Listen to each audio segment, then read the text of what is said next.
now. Hello, everyone.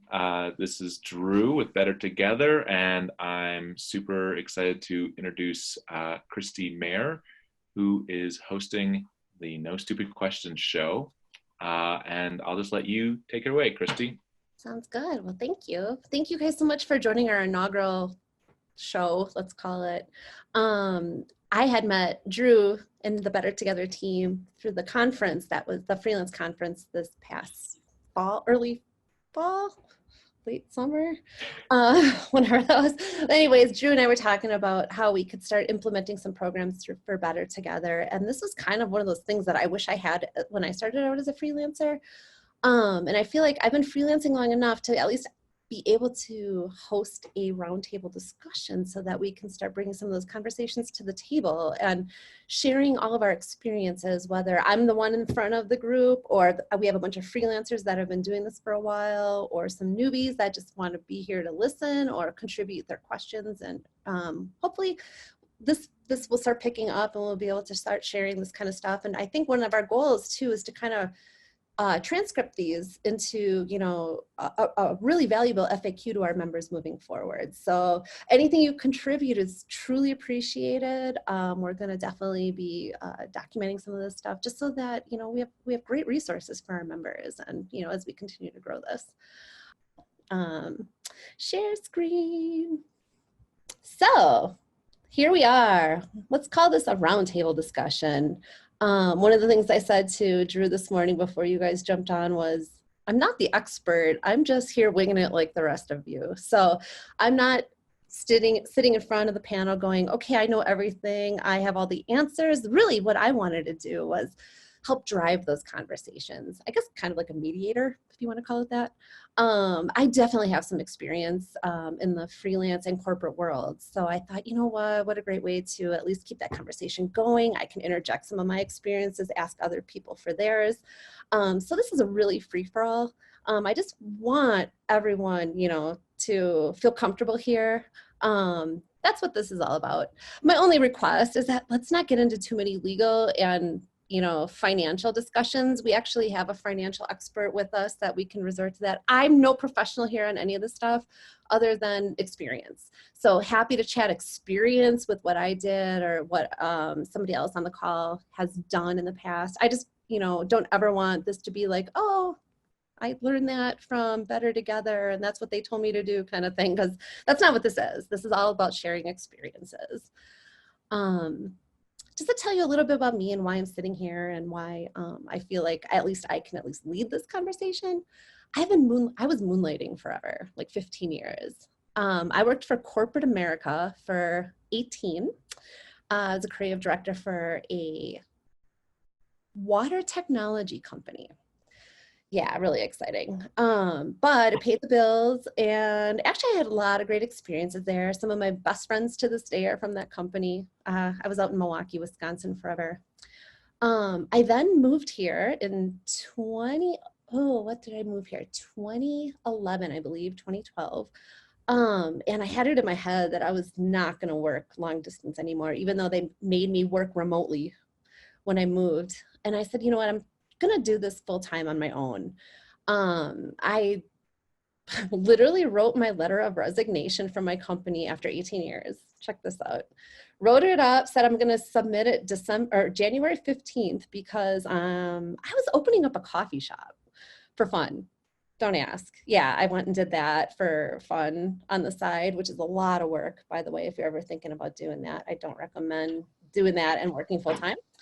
So I wrote up this letter of resignation and I'm like, I'm not going to submit it until the 15th of January when our company's sales meeting is over with, because that was my big project of the year. And I'm like, you know what? I'm not going to do that to them.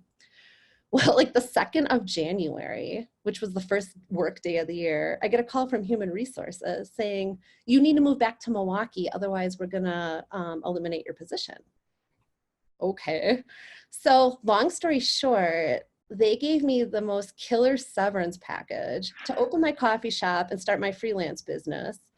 And so there I was, guess what? Forced into freelancing because it had it in my head that I was going to do it anyway. So anyway, 2012 to now, I've been freelancing full time. the something fun about me was the coffee shop. Like such a random side project. Yeah, I'm a coffee freak.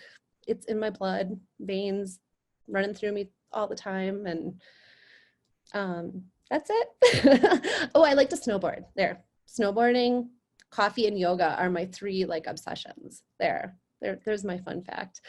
Um, if you wouldn't mind, I would really appreciate if I could kind of get to know a little bit about you guys. You know, Terry Jo, I got to kind of listen to you. I didn't get to actually see your live presentation, but I felt like I got to learn a lot about you and your brand and what you do. But if you wouldn't mind sharing with us so we could get that Yeah. with the group. I'm Tara Jo. I am an accountant, 15 years. I've been doing basically working in small business accounting. And yeah, I appreciate the feedback on my webinar. And I started my company in August. I made it a goal to quit my job at the end of February and do this full time. I quit my job in November. So it happened really fast. And then I got at capacity, and I actually this morning just trained my first my first employee, but technically contractor. So yeah, I mean, I've grown a lot quicker than I thought I was going to grow. I obviously had big plans for myself, but things are happening quicker than I expected. So I'm excited to be here and hoping to get, some advice and some solid feedback for the way that I'm handling things. And I hope to be able to participate in this both times every month that it's available. So, Cool. So yeah. Thanks for joining us. Thank you. Awesome. Hello, Nick. Please introduce yourself. Yeah, my name's Nick Bergthald, and I just moved to Denver last June, actually. So I met Drew at the Denver Startup Week, which was sort of the first thing I did when I got here. That was really exciting. And then since I've been here, I've been doing freelance consulting work and helping businesses figure out like business operations and using technology and process improvement to really make their companies more efficient and kind of grow their business or scale their operations. Oh. Operations is sort of my specialty now. When I first, entered the professional world, it was in film production. So after college, I moved to Los Angeles, where I lived for 12 years and worked in the film industry as a freelancer and kind of jumped all around and did a bunch of cool stuff and had a lot of good experiences there. In 2012, I joined a startup company, and they were focused on digital media, digital video content for the web. So I was employee 14, and over the next few years, we grew the company and made it, I think today it's at 120 employees, but it was a real pivotal part of sort of growing that company's operation and being able to see firsthand like what it's like to run a multi-million-dollar business and be a part of that on the ground floor. So that was really exciting. And from there, I kind of decided film production and media is it's an interest of mine, but really what I enjoyed was helping businesses grow in the startup world and working, with companies and teams and trying to just improve and make, things exciting and better for them. So that's where my focus is now. Recently, I got my PMP certification. So I am a certified project management professional and have been using that in some of my clients and helping them just organize, if we're launching a new, division in a company, or a lot of it will be, tech infrastructure and figuring out how do we, upgrade your computers or, set up networks or servers and stuff like that to help your operations become more efficient. So that's me in a nutshell. Amazing. Yeah. Cool. Well, thank you for sharing, Nick. I think that kind of helps us to we can start, or if you want me just to kind of jump in with some with some basic information. Again, it's like this is the first one, so I have some things that we could start talking about, but I really don't think they have anything to do with what you guys are working on right now. Yeah, I mean, that's the hard part right here. I have an ask for sure. Okay, great. I don't know how Nick feels if you have anything super pressing, but yeah, I have an ask. I mean, like I mentioned, I just had a 2 hour Zoom call with my first like subcontractor who's working for me. Have any of you like employed anybody before, and do you have any like awesome tips for working remotely? I'm trying to be really super supportive. We're set up on Slack and she can call me whenever she needs. But yeah, anything, even like coordinating schedules or something would be helpful. Yeah, my gosh. So I've worked remotely now for 8 years. I haven't gone to an office in over 8 years. Right. My company, I used to be a partner for a company in Las Vegas for 3 years. And I would fly out there every couple, maybe once a month.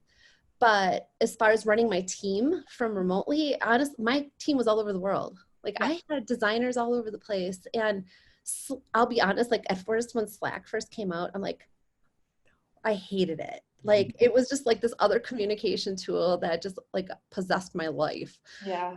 But I'll tell you now, I don't think I could live without it. Like pretty much everything that I run right now, whether it be with my I have Slack channels with all my clients pretty much. And as Drew can probably say, like it's one of the easier ways to get a broader audience without just texting someone, sharing, conversations with people. But when we started getting into working with teams remotely, I think it's one of the most powerful tools. I think it's becoming more and more popular. And of course, I'm assuming you probably have a Zoom account of some, possibly. Yeah, we were on Zoom for 2 hours this morning while I was doing the training, which is great because we could both share screens and stuff. And so I can walk her through different technology applications or whatever I'm using and different processes, which is really great. But yeah, I mean, I just want to be like as supportive as possible, and I want to be a great manager. For sure. For sure. Yeah, I have some insight, and Please. so with I maybe for about 2 years I was running doing a lot of subcontracting, and one of the things that I find really useful is setting up a rhythm, and that might be like a check-in every 2 weeks or something. But and I typically do this with my clients as well, as I try to set up a regular meeting that we always know when it's going to happen. It's always on the calendar, and it's just a touch-in time, and it could be 15 minutes. And in the sort of the agile project management world, they call these stand-up meetings, where you would literally be standing up so that you don't go on and on for 40 minutes. So that would be my suggestion is creating a rhythm where you're checking in, saying, okay, what happened last week? What do we want to have happen? Were there any blocks? Do you need any support? Any problems that arose? Yeah. Super helpful. I have her set up on Asana because that's where I manage all my clients. And so like I'm like just assigning tasks to her so she can comment and things in there, which is really great. And then also I can kind of see what she's working on and what she's doing, which is cool. But awesome. Thanks, Drew. Ooh, Nick, from a project management standpoint, do you have tools that you would recommend for Tara? Because I'm going to listen in on this one. I literally spent, like, I'm not even joking. When I say 20 hours, I did the test trials on, I think, everyone available to the point where it was very overwhelming. I did that too. I like built out systems and everything to try it out and then scrapped everything and tried something else. Like during the first like 3 months, I was just like, I don't even know what I'm doing, but yeah. Same page. Yeah, there's like 4 or 5 really popular ones. Asana is definitely one of those. Trello, Monday.com, Airtable, and Smartsheet are all the ones that I've used in practice with clients, setting up systems. But I think Asana is great. It's very easy to use for a 2-person team. It's especially, very simple and quick to get going. My question for you is, what exactly is it that you're doing with the subcontractor? kind of work? Help, huh? So I do, I'm an accountant, so I do small business accounting, and I have clients. Basically, I set up and automate their books as much as possible. There are some touch points that I am involved in, but that's kind of what I'm training her on, is to kind of run the tech stack that I've created. I didn't create, but I mean like that I put together for my company. And then what I do is a lot of actual financial analysis. So I build out management reports and like do forecasting and things like that. So, yeah. So basically what I'm having her do is process a lot of the things that my clients give to us. So HubDoc is what I'm using. It's basically kind of an inbox. So she goes through and she's going to work in HubDoc, and then she's going to add all these post all these things to the accounting systems afterwards. Then I'm basically auditing. She's reconciling stuff. I'm auditing, and then I'm processing financial reports after. So. And is this someone that you've met in person, or how did you find her? Oh yeah, she came highly recommended from another business owner who she has a landscaping company. So she has a busy season where she works full time. Yeah. And so she has her employed for her full time. And during the off season, she's working part time. So, yeah, so she's available to me for 20 hours a week for the next 2 months. Great. Which is great. Have you met her in person? Not yet. We were supposed to today, but then the snow. So I was like, the best part about working from home is that, you don't have to go out and that. So, so we do have a plan to actually work together next to each other, but yeah. Cool. Yeah, just tagging on to what Drew was saying about the regular cadence of check-ins and stuff. Everyone that I've subcontracted for myself, I had never met in person because they're located all over the country or the world. The company I was working with previously, I did remote manage a bunch of employees after I left the company and moved here. And there's a huge benefit to knowing someone and having built that relationship and having worked with the people in person, because there's just kind of like a trust and understanding, and you don't risk as much kind of a misunderstanding of electronic communications, right? Yeah. So Slack and emails and texts can all get misinterpreted, very easily because there's not the body language and the tone and stuff. I think video chats are, excellent when you can do those.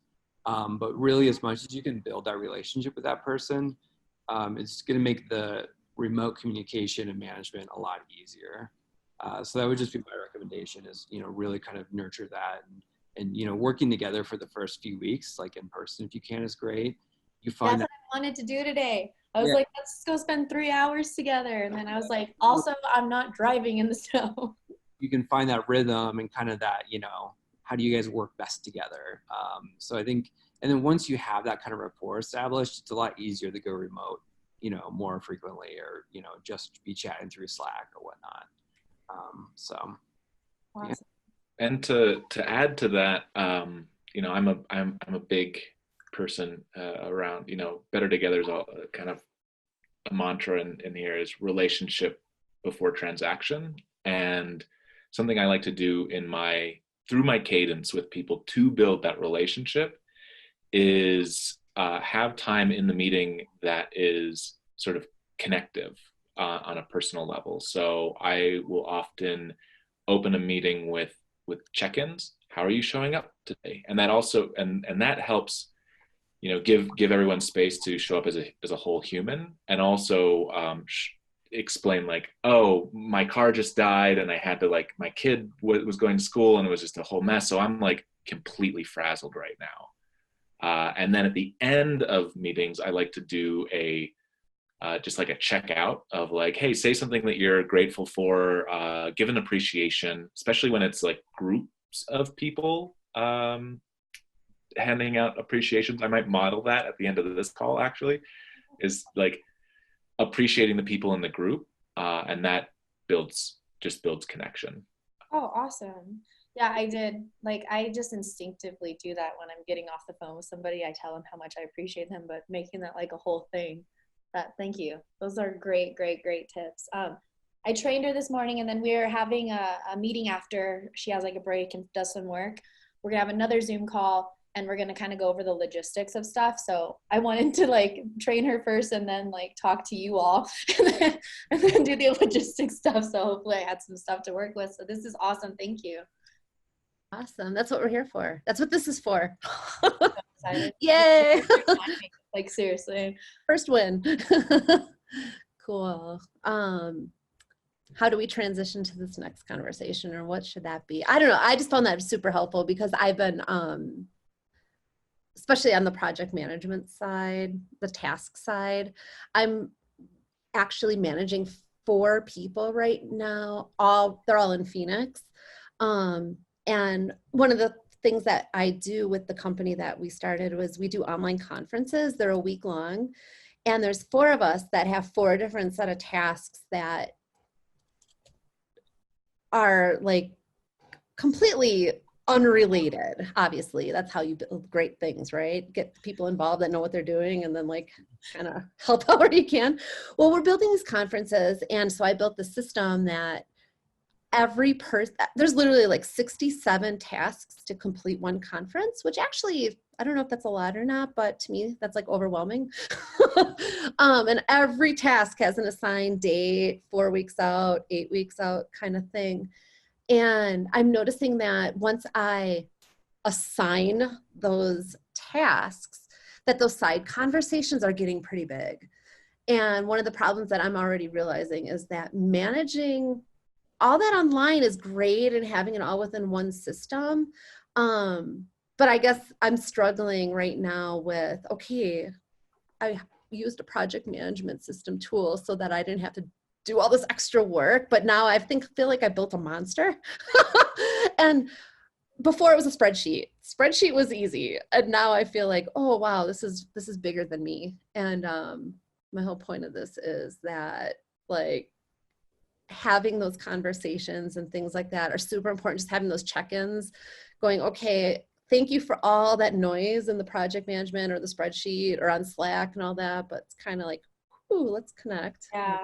Yogi style, and super That's helpful to have those regular check-ins and what have you. So yeah, thanks for that conversation, you guys. Yeah, no, because like management is its own thing and for a reason. Like project management is its own thing for a reason. So yeah, like being doing everything I do, and like now I have to like figure out how to manage the person. I'm excited for the transition, but yeah, it's definitely like adjusting. So yeah, it's a challenge for sure. Mm-hmm. Something I struggle with very much, and I find Asana making a task and then breaking the subtask as a very good practice. You know, and I have like a programming background, so I sort of have that. you do? Yeah. Yeah, programming in terms of computers, and I'm developing programming in terms of stuff. Oh, yeah. Ooh, multi-programmer. Yeah, I'm a fan of grouping things and like, you know, definitely order. That's just how my brain works. So I took her through my Asana, and she was blown away how organized I am. So that felt good. Nice. So I feel like I'm getting off on a good start. So thank you all. Thank you. I think, Christie, you mentioned that you're using a project management system and that it's becoming overwhelming with the conversations. Yeah, I'm using, oh, go ahead, sorry. I was just gonna ask, are you trying to use one system for everything? Yes. Like, and so like, you know, like just taking Slack, for example, like Slack tries to advertise itself as the inbox killer, right? Like forget email, everything's through Slack now. We're gonna upload our files. We're gonna, you know, do task management. We're gonna have conversations, all that. I've always been a big proponent of use the right tool for the right thing. So my opinion of Slack is that it is a amazing tool for conversations. And the way I like to think about it is if I was walking around like a house party and having conversations with different groups of people, that's kind of how Slack is. But if I was going to, you know, assign a project and go through everything, or if I wanted to send you a file, or I wanted to just send you a message that was more than just a brief, you know, chat, I would use the right tools for that. So I'm wondering if that was sort of the trap that you would find yourself in is if you were trying to do too much with one tool and it was getting overcrowded. And if so, just think if there's other options for you. Like if you can take, chats out of, did you say you're using Asana? No, I'm actually using Hive. Hive? I chose Hive, and I'll tell you why. I have one girl on our team that is very spreadsheet oriented. Like she can't get off the spreadsheet. She's like, whatever you choose, I'm just putting it back into a spreadsheet, which I could just tell her to go Rebel. go find a new job, but she is really good at what she does and she's awesome. And if that is her request, so I found Hive, you could actually select whatever kind of view you need. Where I know Trello is boards only. Asana, you can do a couple different things, but this Hive literally looks like a spreadsheet if you want it to look like a spreadsheet. Okay. But it might not have been the best tool for us. I'm still learning. Yeah. But you're 100% right about having, I did want one tool that did it all because I'm paying for these. And so that was another thing too, is cost. Like our company doesn't have a lot of, cash flow right now. So it was like, we're paying for we're paying for the 4 users. And so 4 tools for 4 different things is a little overwhelming for us financially at the moment, but yeah, but agreed. about, Slack is free, G Suite, or if you're using even just Gmail is free. Yeah. Box.com, like they have a free version. Dropbox has a free. So like, I don't think you should try and move away from certain tools just for the sake of that. Like I totally get what you're saying. And I've seen a lot of people do the same. Really, it's what works best for you. Some people might like that idea of everything's in one spot and I log into one website and it's all there. Yeah. I haven't used Hive, so I don't know how they have everything organized, but I know like something like Basecamp has like a chat board, and then it has a message board, which is like a bulletin board where people can post and do like, threads. They have a file repository. They have a calendar system. I don't personally like Basecamp, but I do like how they have it broken up. And it's very easy to kind of find like, oh, if we just want to go have a free form chat, like we go to this area. If it's more like official business, we can go to, the message boards or that sort of thing. So. Super smart. I'm utilizing Slack, Dropbox, Google Drive, Gmail, all that stuff too. I think I just have to be more consistent with, that's the word, consistent with where things need to be and how to use those with the team. Because you got one team member doing one thing, you got another. And it was just like the biggest push just to get them to actually even accept my invitation to the project management tool, let alone use it. So definitely some learning curve here and some learning pains along the way, but you've totally hit the nail on the head with, making sure that I'm not using one tool for the wrong reasons, because they're all built to serve its purpose. And I mean, yeah, I've such a learning curve. Oh my God.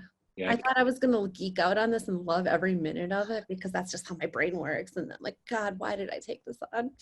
I mean, I can definitely relate to onboarding is a very challenging thing. And then having, I think being very clear about what tools are used for what things. So like something I like to do with, and this is more that I do with sort of informal groups. But one way to think about it is I think about what's our real-time communication strategy, what's our asynchronous communication strategy, and what's our archival communication strategy. So what are we doing if we need to just like chat right away with each other? What are we doing if we need to do more long-form task managing? Like, here's this like big idea I need you to know that you've seen, and then here's this. What do we do with the archival? What do we do with documents, and how do we share them? And that's actually something I do often with clients is in my initial contract. I have this like working together kind of rider that says, how are we sharing files? How are we communicating with each other? And that's a good, just in like broad strokes, with clients, being clear, like I respond to email. I do. If you text me at 9 p.m., like I don't know. I'm not going to like, it's not in my system, you know? Or like, you know, making sure, like I had a client who we had a tension because the expectation was that I would just call him up and like but my way of doing things is I schedule every meeting and I'm on time, and that meeting is when I'm doing the thing. And you know, so it's just like getting clear with everybody. Yeah, clear expectations go a long way. It's like when you outline your client guidelines, you want to do that for your team too. That makes sense. Yeah, there's a good reflect, like if when I was doing a lot of subcontracting, the client agreements and expectations very closely mirrored the contractor agreements and expectation sort of documentation. I want to just be conscious of time and open up the floor for Nick if you have questions.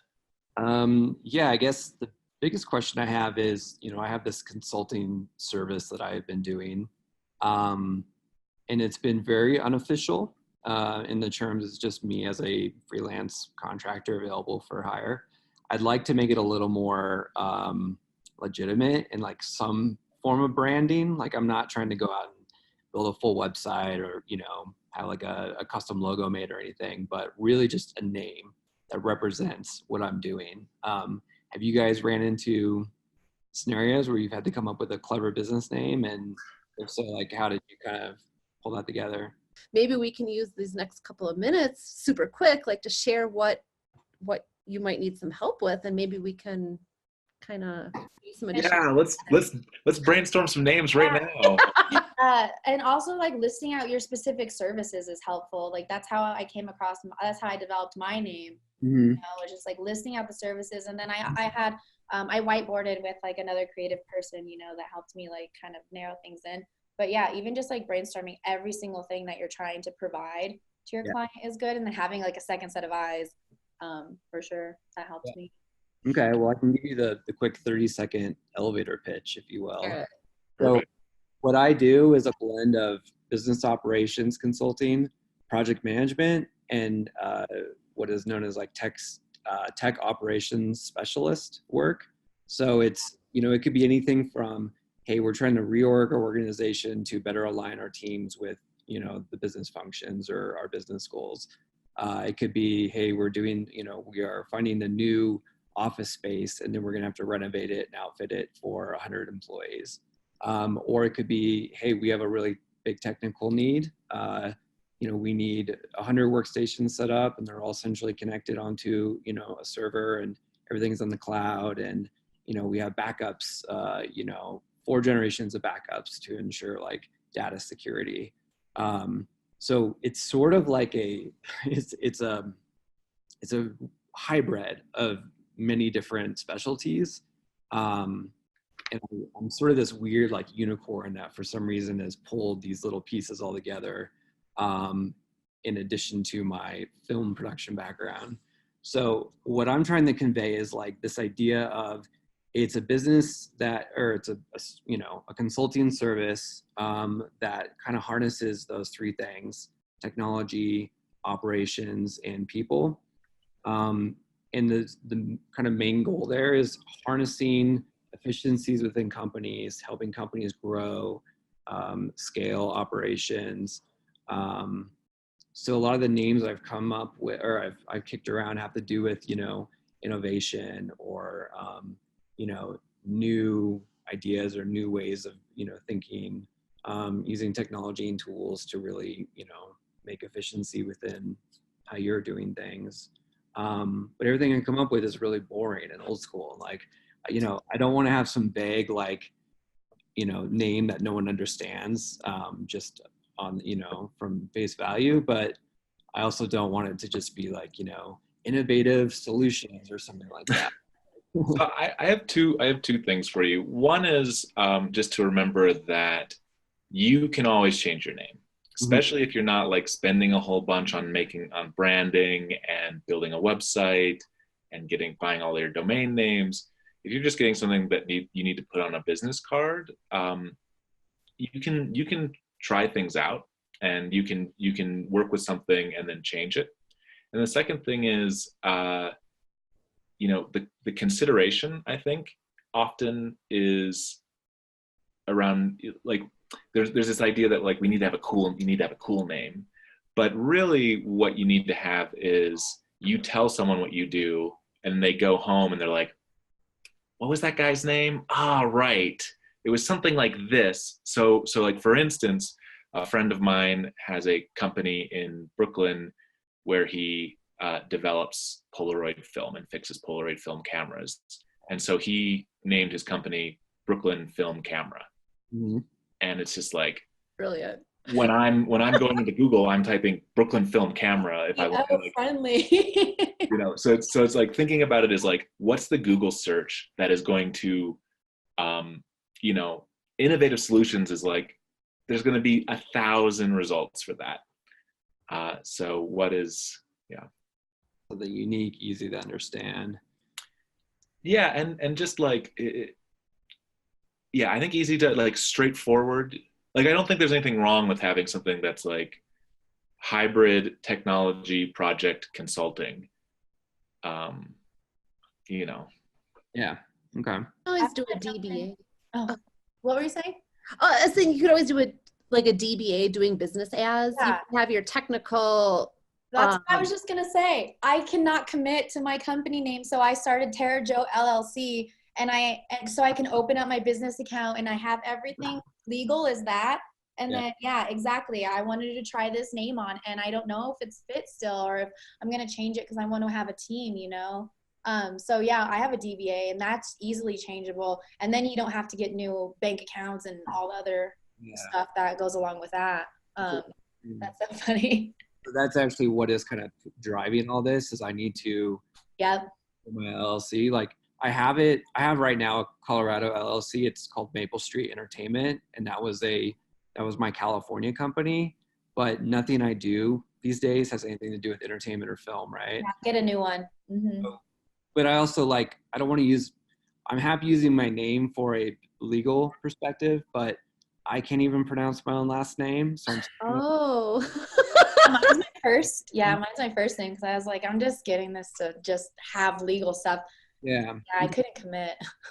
So yeah, maybe at this point in time, like, because I'm not trying to do a website or any kind of significant branding, like just a real generic, NB Consulting or something LLC, and then later on, if I try and grow that side of things. You might get like a lot of information too when you're working with people about like what makes sense and what would attract those kinds of clients anyway, as you're working with them. I did like how you said you align with things, though. The align and solutions, like those two words, like really popped out to me, like with what you were talking about. So that's the first word I wrote down when he was talking, was the word align. Me too. Kind of like, yeah, I'm a yogi, so like that's like, yes, exactly. not that that's who your client, your focus client is, but that was a word that made me feel like a solution outside of the techie world. I don't know. I feel like I don't like the techie side of a business name, and that just made me feel like the human side of business. Like the values and things like that came to mind when you said align. Like you're gonna hear and understand like what my specific business needs are. I really liked align. And that's really where I'm trying to differentiate myself, is that it is very much a human-based, right? Like, there's a huge part of what I do in my skill set that is technical, but that's sort of like me. That's what I need to be, offering. And it's not, like you said, like, I'm not going to come in and talk to you about all the technicalities. Like, I'm going to come and talk to you about what your business goals are, and what your needs are, and what you're trying to accomplish. And then on the back end, I'm going to figure out, okay, what is the technology that drives that? How do we implement that sort of thing. So cool. Okay. Well, I guess you're just going to have to keep us posted as that develops. So like beginning with the end in mind stuff is good. Sorry, say that again. Like beginning with the end in mind is good, like that's what you're trying to like achieve, is like thinking about the end first, right? Yeah. Okay. So a technique you could use is writing that out, like what you just said. I'm connecting with the people and then figuring out the technology, and then start to like dissolve that sentence. Like write it out as verbose as you need, and then start to dissolve it down. Like, can you get it down to 3 words? Okay. Great advice. Smart. Cool. Well, that is the end of our time. Are there any closing thoughts? This is awesome. Any appreciations?